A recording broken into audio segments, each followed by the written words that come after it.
Muy bien, estamos aquí en Entredichos, segunda hora, podemos decir, sí, de la del programa. Y bueno, nuestro bloque político, como les estaba adelantando hace un ratito, sabemos que este viernes 10 de mayo a las 18 horas, aquí en Quilmes, en Morel 16, nos va a visitar a Quilmes esta dirigente sindical de Tribuna Docente, Nora Viallo, ¿no? Bajo la consigna fuera el régimen del FMI por una salida de los trabajadores y la izquierda. Y bueno, la tenemos al aire. Muy buenas tardes, Nora, ¿cómo te va? Te habla Gilda. Buenas tardes, Gilda. Buenas tardes a todo Quilmes. La radio es de Berazategui, ¿eh? Ah, bien, bien. Pero bueno, somos ahí, estamos es acá. Cerquita. Es cerquita, sí. Bueno, sí. Berazategui, Quilmes y alrededor. Y alrededor, exactamente, estamos en el mismo lugar. Bueno, ¿a qué se debe tu visita por estos lugares, Nora? Bueno, mira, nosotros estamos interviniendo fuertemente en un terreno de lucha, ¿no es cierto?, para enfrentar la política del gobierno, que llamativamente ahora está sintetizada en estos 10 puntos que acaba de discutir con el Fondo Monetario Internacional. Sí. ¿Viste? Esto sintetiza la política de ataque a los jubilados, a los trabajadores, al conjunto de la población, para tratar de juntar la plata necesaria para cumplir con el endeudamiento que se ha llevado adelante con el Fondo Monetario Internacional, a partir de que se les reclamó su tutela, ¿no? y su dinero, sus dólares, para cubrir la anterior fase de la deuda promovida por el gobierno, por los gobiernos provinciales de todo signo, y a cuenta y orden del reclamo de los sectores empresarios, ¿no?, que han pedido esta política de usar el dinero del Banco Central y del ANSES para sus subsidios y sus negocios y su especulación financiera, y luego, agotado esto, entrar a pedir créditos internacionales o el recurso internacional del Fondo Monetario. ¿Y ustedes fueron convocados también a ese acuerdo? Sí, viste que hicieron una maniobra de un gobierno que usa esto como una especie de pulmotor para llegar a octubre, que tampoco les va a garantizar llegar. Sí, ha invitado a todos los sectores, a unos por carta, a otros individualmente, ha aludido a la izquierda, y nosotros como Frente de Izquierda hemos decidido rechazar toda convocatoria de este tipo. Caracterizamos que esto está dictado por el Fondo Monetario Internacional, pero que está en la línea de llevar adelante, viste, la reforma laboral que quedó pendiente por la gran lucha de los trabajadores del 14 y el 18 de diciembre del 2017, y que necesitan aplicar a fondo justamente para garantizar las ganancias patronales y recaudar lo necesario para pagar la deuda. Es un ataque también a los jubilados, porque, viste, con palabras rimbombantes, lo que está planteando es la necesidad de llevar adelante que el aporte jubilatorio, mejor dicho, el haber jubilatorio, sea de carácter asistencial, algo que ya viene siendo acariciado hace tiempo por el gobierno anterior del kirchnerismo. Es un reclamo a nivel mundial, viste, es algo que también se está llevando adelante, o se quiere llevar en Brasil, se ha llevado adelante en Europa, en distintos países, ¿no es cierto?, y ha generado grandes conflictos. Bueno, que los jubilados, en vez de cobrar acorde a lo que han aportado toda la vida y a lo que es el sueldo en actividad, tengan una especie de pensión a la vejez, y aparte, viste, está la idea del aumento de la edad jubilatoria. Y el tercer punto es el de los impuestos, que claro, desesperados por recaudar, ¿qué van a hacer? Le colocan impuestos a la población, que es la que verdaderamente paga, porque los empresarios, vos sabés que evaden de todas las formas posibles. Por eso el Frente de Izquierda sacó 10 puntos propios de la clase obrera, comenzando primero con el tema del trabajo, ¿no es cierto? Nosotros nos oponemos a la reforma laboral, consideramos que tiene que hacerse efectiva una ley que ya salió del Parlamento y fue vetada por Macri, que es de prohibición de suspensiones y despidos, pero aparte nos parece que hay que repartir todas las horas de trabajo sin afectar el sueldo y que se abran los libros de las empresas bajo control de los trabajadores, porque lo que es cierto es que ahora se descarga la crisis sobre los trabajadores. En momentos que los negocios le iban mejor, no se le repartía a los trabajadores, entonces es momento de que la crisis la paguen los capitalistas. Pero aparte es fundamental garantizar el empleo, porque solamente con trabajo pleno y con un sueldo indexado de acuerdo al costo de la vida se va a mantener un consumo que mantiene en vida toda la actividad productiva. Esto ha entrado en profunda recesión por la enorme carestía, los tarifazos que forman parte de la carestía, y también porque los sueldos congelados o las paritarias a la baja y tanta gente desocupada y los jubilados con una mínima miserable achican el consumo, lógicamente. Así que bueno, este es otro de los puntos. Y ustedes nosotros planteamos... Sí, discúlpame. No, porque, a ver, ustedes, no al pago de la deuda externa, ¿no? Sí. Están en contra. ¿Y cómo sería? Porque no sé, ¿por qué no habría que pagar la deuda externa si es la deuda que contrae un gobierno, el Fondo Monetario, para utilizarla en el país? ¿Cómo sería esto? ¿Qué bueno, yo creo que la forma en la que vos lo formulaste responde de por sí misma, porque no hay que pagarla. Ajá. Vos dijiste muy bien, es un gobierno. Sí. No lo resolvió la población, no lo resolvió el Parlamento, no hubo una consulta, y aparte esa plata se pide para cubrir un endeudamiento cuyo dinero no hemos visto nosotros. ¿No es cierto? Es decir, esa plata fue no se invirtió. Claro, no apareció ni en salud, ni en educación, ni en obra pública, ni en aumento de los sueldos, ni en aumento de los jubilados, ¿me entendés? No, ni en investigación científica o industrial, porque se han cerrado los institutos y los lugares estatales de investigación nacionales. Ha habido despidos, ¿no es cierto?, en el INTI, en el CONICET, bueno, en el INTA, etcétera. Así que, ¿dónde está esa plata? Esa plata fue a la especulación financiera, fue a jugar a la bolsa, a las LEVAC, a la LELIC, ¿me entendés? Y no a las necesidades de la población. De esos dólares que entran ahora de mano del Fondo Monetario Internacional, nada va a sueldos. Por ejemplo, la situación en las escuelas.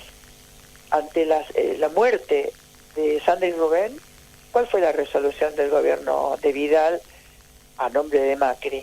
Cerrar las llaves de gas, ¿me entendés? Sí, sí. Y entonces se solucionó el problema. No se soluciona el problema, porque no tenés calefacción, porque tenés peligro, porque las escuelas se llueven, se electrocutan, están en condiciones miserables, y no se ha creado la solución de conjunto. Pongo un ejemplo.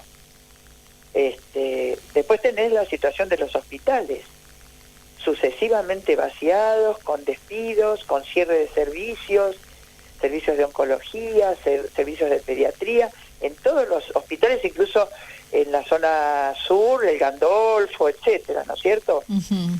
Sí, sí. Entonces, sí, por eso tu pregunta era piola, porque la misma pregunta respondía. Este gobierno pidió este dinero que no fue para el pueblo. Por lo tanto, ¿por qué va a haber que devolverlo? No hay que devolverlo, hay que desconocerlo y dejar que lo que se produce en el país, estatizando la banca, bajo control de los trabajadores para evitar que se lleven la plata para afuera, y con la estatización de los puertos, porque tampoco hay ningún control de lo que entra y lo que sale y cuánto ponen, etcétera, dejar la plata en la Argentina para que haya un plan de reorganización industrial y económica del país a manos de los trabajadores. Esta es un poco la salida que nosotros vemos. Está bien. ¿Y qué opinas de las publicaciones de Sergio Massa? Porque ellos tampoco están de acuerdo con, ni la Bagnia, con los puntos del gobierno, con este acuerdo, con las propuestas. Sí, disculpame que estoy con bronquitis, pero bueno, igual vamos contestando. Sí. No, lo cierto es que el Fondo Monetario es consciente, viste, de la crisis económica y política del régimen macrista y sus representantes. Por lo tanto, dio este salvataje, esta política de manotazo de ahogado de estos puntos, a ver si lograban un gran acuerdo nacional. Pero las fuerzas patronales también se están aprestando a ser ellos los síndicos de la crisis el próximo gobierno. Entonces, por un lado salvaguardan al gobierno, porque en el caso, por ejemplo, del peronismo que dirige la CGT y la CTA, hay una negación a salir a una lucha de conjunto, un paro de 36 horas, hay una negación a convocar un congreso de delegados de todos los sindicatos para discutir un plan obrero de salida a la crisis, viste, hacen medidas aisladas para descomprimir, pero realmente han dejado todos los conflictos desangrarse.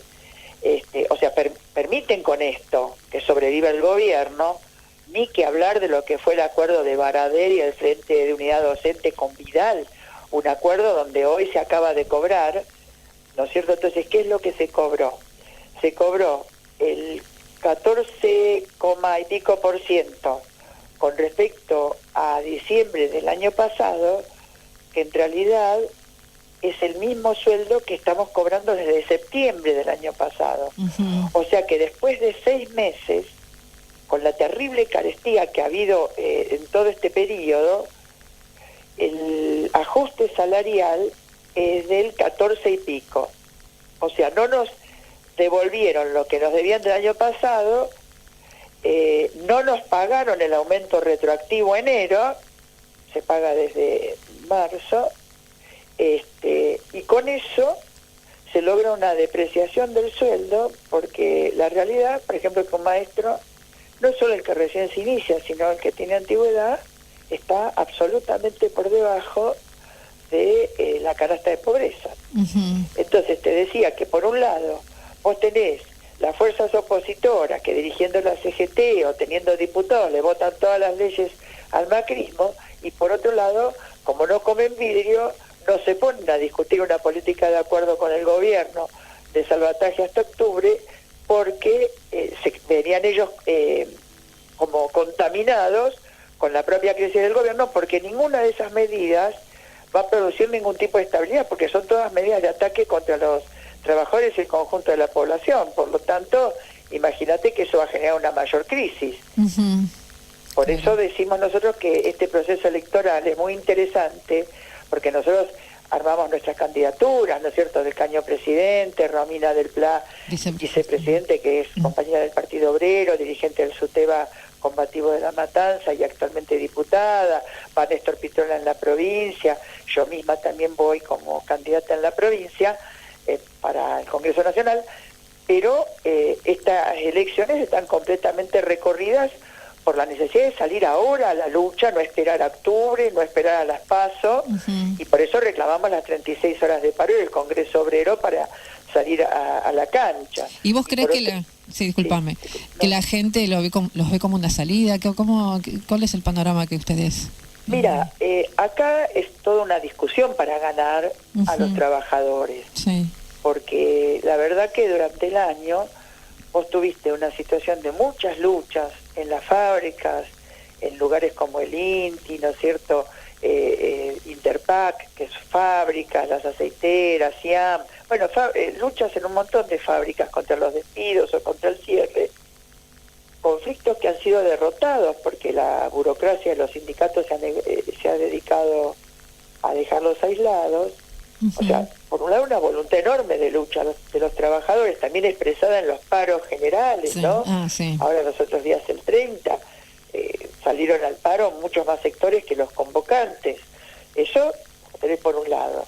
Pero también tenés por el otro que la propia dirección política y sindical el año pasado, el 21 de febrero, planteó que había que votar bien en el 2019 y se negó a salir una lucha de conjunto contra el gobierno. Dejó pasar el presupuesto, el robo de las jubilaciones a los trabajadores del Banco Provincia, bueno, en fin, diferentes situaciones. Entonces, ¿qué pasa? ante el freno que imponen las direcciones sindicales, también la clase obrera no encuentra un camino. Acá lo que hay que hacer es construir un nuevo Cordobazo, ¿no es cierto? Una intervención política de las masas detrás de una salida propia. Nosotros batallamos por eso. Hay mucha gente que no quiere ni a Cambiemos y tampoco quiere el peronismo.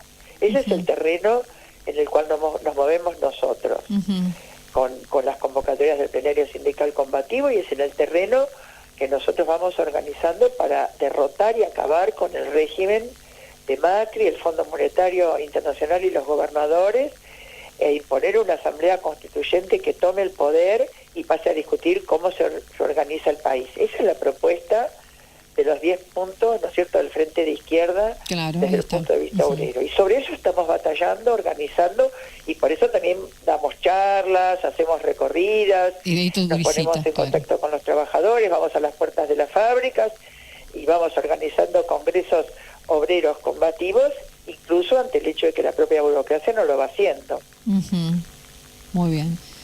Entonces ustedes se presentan con esa propuesta, estos 10 puntos que vos me estás contando. Sí, con estos 10 puntos, y lógicamente hay cuestiones que de aquí a octubre van a ir surgiendo, ¿no es cierto? El tema del no pago de la deuda externa es fundamental, la prohibición de suspensiones y despidos es fundamental, el reparto de las horas de trabajo, la estatización de las empresas de energía bajo control de los trabajadores para poner un precio acorde a lo que realmente sale y no a los valor dólar que se impuso en la Argentina.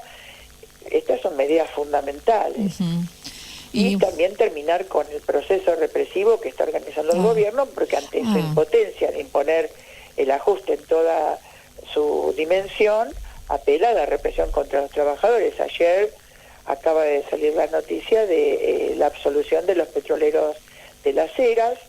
Bueno, un punto para la justicia, un punto a favor de la justicia obrera, pero bueno, la persecución a los dirigentes sindicales aparece por todos lados. Me refiero a los luchadores, ¿no es cierto? Sí. Bueno, hace poco estuvo hablando Patricia Bullrich con respecto al uso de las taser. Claro, que son armas. Estas pistolas de accionar eléctrico, pero que primero está demostrado que producen profundas lesiones, pero aparte invierten en represión, pero no invierten, ¿viste?, en lo que es las verdaderas necesidades de la población. Y aparte el delito está organizado por las propias bandas políticas. Yo soy del conurbano, nosotros no nos mientan. Sí, tal cual. Lo que es el negocio de la droga, el negocio del robo y todo eso tiene un sustento político. Bueno, Nora, para ir terminando, ¿por qué la gente tendría, resumiendo, ¿no?, así brevemente, por qué la gente tendría que votar al Frente de Izquierda con todas estas propuestas que vos dijiste? Porque nosotros somos compañeros y compañeras que decimos lo mismo en las elecciones que cuando no hay elecciones. Que hay que organizar la intervención de la clase obrera, que la clase obrera tiene que tomar la salida política en sus propias manos, ¿no es cierto?, evitar los despidos y las suspensiones, luchar contra los tarifazos. Esos puntos, los únicos que los planteamos somos los del Frente de Izquierda. Los demás han hecho acuerdos de gobernabilidad, han llevado adelante leyes de beneficio a los sectores empresarios y se preparan tanto el oficialismo como la oposición patronal, concretamente el peronismo en todas sus variantes, a ser cada uno de ellos los que sigan esta fase del hundimiento de la Argentina, aplicando la política de ajuste contra los trabajadores y a favor de los negocios capitalistas. Bueno. Por eso hay que votar a los trabajadores. Bueno, muchas gracias, Nora Viallo, por tu tiempo. No, gracias a ustedes, y los invitamos a la charla del viernes en Quilmes. En Quilmes, ¿no?, bajo esa consigna fuera del régimen del FMI por una salida de los trabajadores y la izquierda, ¿no? A las 18 horas. Sí. Bueno, muchas gracias, Nora, por tu tiempo. Gracias a ustedes. Bueno, así pasaba, ¿no?, esta dirigente nacional de Tribuna Docente, Nora Viallo. Bueno, nosotros terminamos.